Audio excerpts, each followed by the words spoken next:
এখন থেকে ফেসবুকে ভিডিও আপলোড করার সাথে সাথেই আপনার ভিডিওতে কোনো কপিরাইট আছে কিনা চেক করে নিতে পারবেন।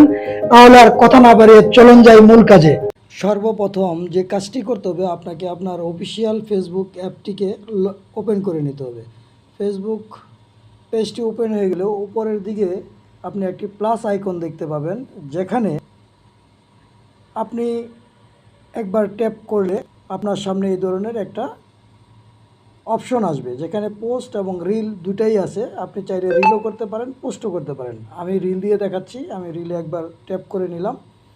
এখান থেকে আমি যে কোনো ধরনের একটা ভিডিও আপলোড করব। সাপোজ ধরেন আমি এই পিকচারটাকে আপলোড করতে চাচ্ছি।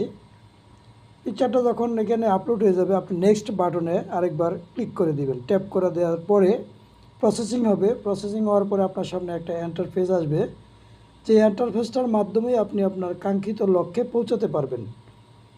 এখান থেকে একটু নিচের দিকে স্ক্রল ডাউন করলে এইখানে দেখেন কপিরাইট চেক নামে একটা ইস্যু আছে। এইখানে আরেকবার ট্যাপ করে দিবেন। ট্যাপ করা হয়ে গেলে নিচের দিকে দেখেন দুটো অপশন আছে, check for copyright issue, save setting for future reels.